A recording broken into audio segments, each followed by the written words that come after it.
आजको संक्षिप्त चर्चा कृषिमा हवाई प्रविधिको क्रान्तिबारे। खेतीपातीमा एउटा ठूलो चुनौती के छ भने थोरै मेहनतमा धेरै उब्जनी कसरी गर्ने, होइन त? हो, यही समस्याको समाधान लिएर आएको छ ड्रोन र हेलिकप्टर जस्ता हवाई प्रविधिले। यिनीहरूले त आकाशबाटै खेती गर्ने तरिका नै बदलिदिँदैछन्। पहिलो कुरा त समय र पैसाको, मतलब एकदमै ठूलो बचत हुन्छ। अब सोच्नुस् न, किसानले दिनभरि लगाएर गर्ने काम ड्रोनले त एकै घण्टामा भ्याइदिन्छ। अनि यो भनेको खाली समय बच्ने मात्र होइन नि, बालीलाई ठिक समयमा औषधि दिएर ठूलो नोक्सान हुनबाट जोगाउनु पनि हो। दोस्रो फाइदा, र यो एकदमै महत्त्वपूर्ण छ, त्यो हो सुरक्षा।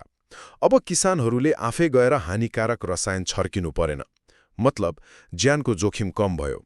अनि अर्को गजबको कुरा के छ भने यी स्मार्ट मसिनहरूले ठिक जहाँ आवश्यक छ त्यही मात्र औषधि हाल्छन्। यसले गर्दा रसायनको अनावश्यक प्रयोग पनि रोकियो, हाम्रो माटो पनि स्वस्थ रह्यो।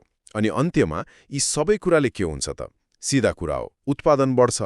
जब बाली स्वस्थ हुन्छ, राम्रोसँग हेरचाह हुन्छ, तब उत्पादन त आफै बढिहाल्छ नि। यसले किसानलाई आर्थिक रूपमा बलियो बनाउने मात्र होइन, स्मार्ट र दिगो खेती गर्न पनि हौसला दिन्छ। एक लाइनमा भन्नुपर्दा हवाई प्रविधिले खेतीलाई सुरक्षित, छिटो र स्मार्ट बनाएको छ, जसले किसानलाई थोरै लगानीमा धेरै उत्पादन गर्न मद्दत गरिराखेको छ।